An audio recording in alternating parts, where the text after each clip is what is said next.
Chère conférence des grandes écoles, je suis très heureux d'être parmi vous. Je suis moi-même un ancien élève d'une grande école. Alors en intervenant ici aujourd'hui, j'ai un peu l'impression de récupérer une partie de mes frais de scolarité. Et c'est un honneur également d'être ici parce que la France est mondialement connue à la fois pour sa passion des réunions et aussi pour ses élites. Et finalement, la conférence des grandes écoles, c'est un peu la réunion des élites. Et on peut difficilement faire plus français. Il ne faut pas en avoir honte.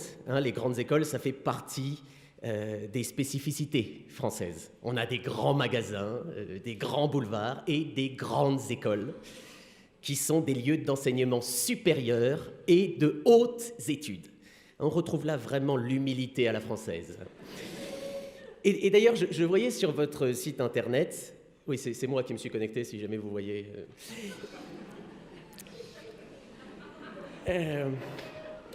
Je voyais donc sur votre site internet que la CGE regroupe 223 grandes écoles. 223 grandes écoles. C'est-à-dire qu'en fait, toutes les écoles sont des grandes écoles, là. Je veux dire, j'en parlais la semaine dernière, j'intervenais à la conférence des petites écoles. Vous leur laissez pas beaucoup de place, quoi. Alors pourquoi finalement on continue à appeler ça des grandes écoles? J'ai une petite idée sur la question. C'est peut-être pour suggérer que faire des grandes écoles aujourd'hui, ça permet de ne pas faire des petits boulots demain. Faire des grandes écoles aujourd'hui pour ne pas faire des petits boulots demain. Ça, c'est du slogan. On sent que j'ai fait une grande école, moi aussi.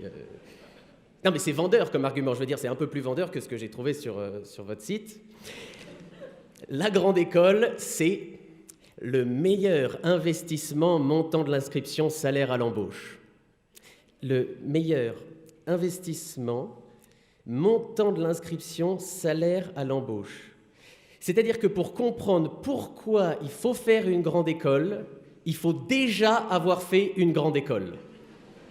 On sent que là, on est vraiment dans le cœur du marketing, quoi. Mais si vous êtes réunis aujourd'hui, c'est pour parler plus particulièrement des réseaux des anciens élèves, qui est une véritable spécificité des grandes écoles. C'est vrai, il n'y a pas de réseau des anciens de fac, sauf Pôle emploi.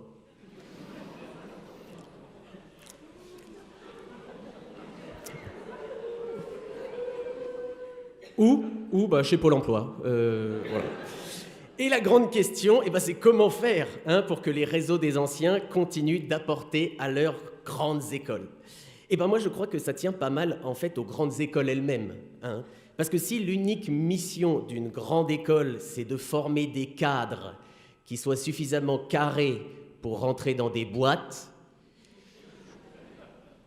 ça incite pas vraiment un sentiment de reconnaissance vis-à-vis des grandes écoles, quoi.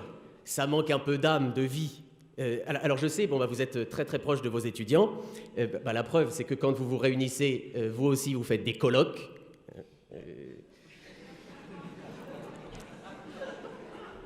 Je ne vous cache pas que nous, à l'époque, on n'a pas besoin d'être dans un amphithéâtre du CNAM pour faire des colloques. Un canapé, un pack de bière, ça faisait une colloque. Mais ceci dit, je vois que vous êtes très proche de vos étudiants parce qu'en rentrant dans l'amphi, j'ai retrouvé l'odeur des colloques étudiantes. Je disais donc, vous êtes très proche de vos étudiants et vous en conviendrez comme moi, pour un jeune de 20 ans, trouver un emploi, c'est pas une fin en soi, quoi. Je veux dire, il n'y a pas un gamin, il y a qu'un gamin à qui on a lessivé le cerveau pendant 2 ans de prépa pour dire « mon rêve, c'est d'être auditeur ». Ou alors, j'ai un fantasme, moi, c'est le conseil en SI. Thibaut. Écoute-moi, Thibaut, tu vas faire une connerie. Repose ce cahier de maths, Thibaut. Je te jure, la vie, ça vaut le coup. Tu vas tout foutre en l'air. Non, parce qu'à 20 ans, on a surtout besoin d'apprendre à se connaître pour imaginer sa vie future. Alors, permettez-moi un instant de vous parler de moi, qui est un sujet que je connais bien, et puis surtout que j'affectionne.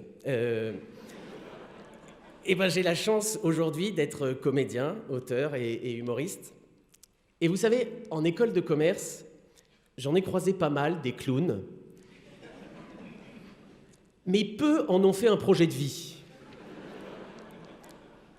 Et c'est probablement ça, ce que ça m'a apporté, mon école de commerce. Que je pouvais y croire. Que même je devais y croire. Ça m'a permis de réaliser que j'avais en moi une envie. Et j'ai eu le plaisir de retourner de nombreuses fois dans des grandes écoles depuis.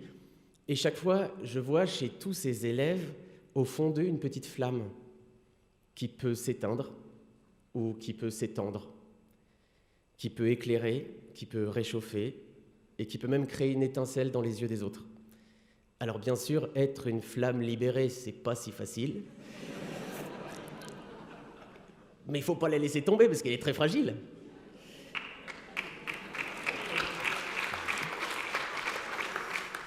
Et je suis sûr que si les grandes écoles étaient avant tout des lieux où l'on prépare son épanouissement, où l'on pouvait expérimenter, chercher et cultiver cette petite flamme, alors tous les anciens seraient reconnaissants, un peu comme je le suis aujourd'hui, vis-à-vis de leur grande école, et ils seraient présents pour aider les nouveaux élèves à leur apporter un peu d'espoir, un peu de soutien et de bienveillance. Et ça, c'est une formidable mission, d'aider des jeunes à déployer leurs ailes et veiller à ce que tous les élèves décollent. Alors ce jour-là, croyez-moi, on pourra dire que le cœur a ses réseaux que les réseaux n'ignorent pas. Tendrement, Michael.